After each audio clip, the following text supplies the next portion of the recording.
On today's show, Ford shows off a bunch of future products, Tesla announces a new model that is somewhat cheaper, and FCA shows how much fuel you can save with stop-start systems. All that and more coming right up on Autoline Daily.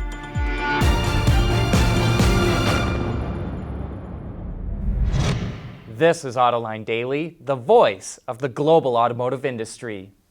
Ford held a big meeting with CEO Jim Hackett and its 4,000 U.S. dealers in Las Vegas yesterday to calm their fears that the company is in trouble.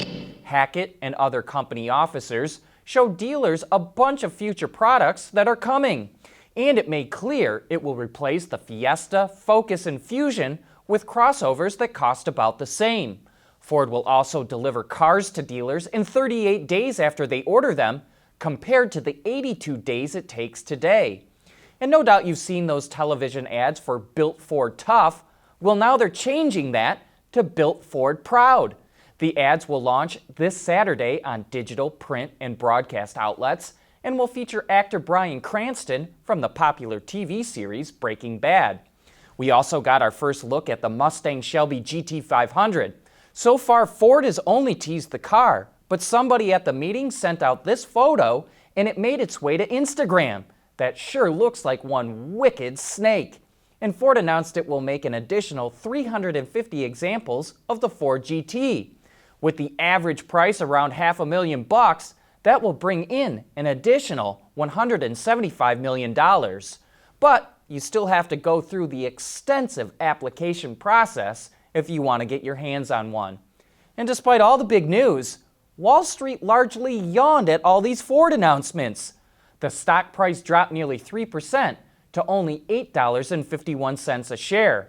And Morgan Stanley downgraded its outlook for Ford because it believes the company is not taking decisive action fast enough. Could hatchbacks make a comeback in the American market? That's coming up next. Autoline Daily is brought to you by Bridgestone Tires, your journey, our passion. Dow Automotive Systems, advanced materials that deliver better results. Lear, a global leader in automotive seating and electrical systems, and by ExxonMobil. We've got some interesting data from Wards that shows hatchbacks are making something of a comeback in the U.S. market. Even though sales of passenger cars are plummeting and hatchback sales are going down too, they're not dropping as fast.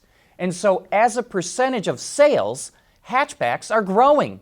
Wards looked at all the models, and the top 5 sellers are the Toyota Prius, Honda Civic, Honda Fit, Ford Focus, and Subaru Impreza.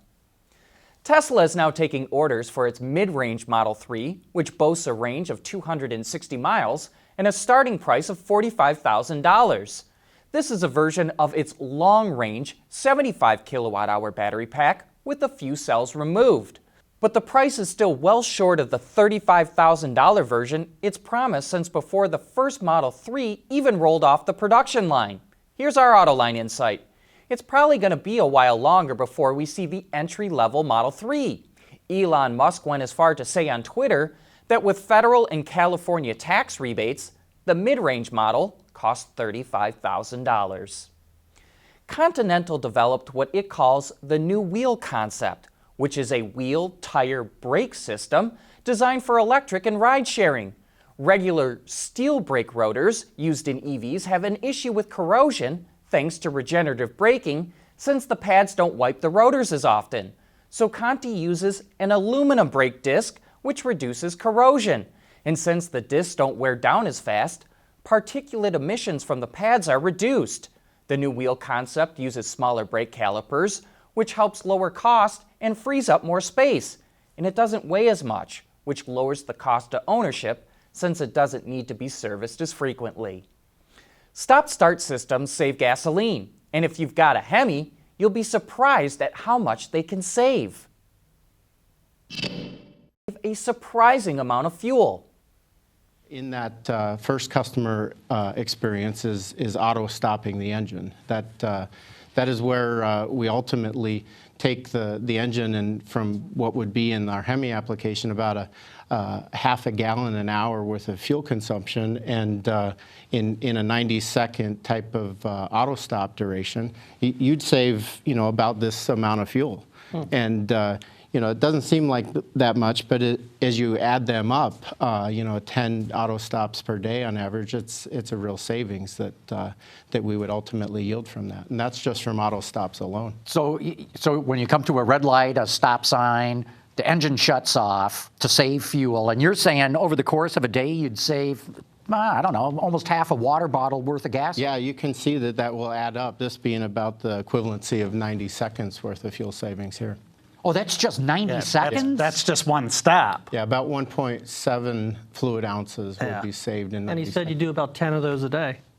So you're saving a fairly bit of significant fuel. amount of gasoline. That's right. Yeah. And that's just from the stop-start. auto stop-start functionality. And For a deeper dive into the eTorque system, you can watch that entire episode right now on our website, Autoline.tv, or just look for it on our YouTube channel.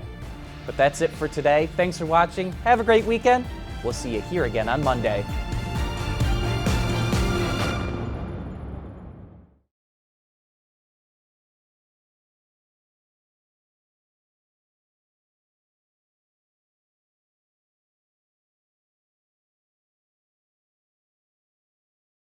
Wards is the industry leader for news, data, and analysis. That's why companies across the globe subscribe to our premium service, maybe even your own. Log in for subscriber access now. Check your company's intranet for details and rely on wardsauto.com to keep you informed.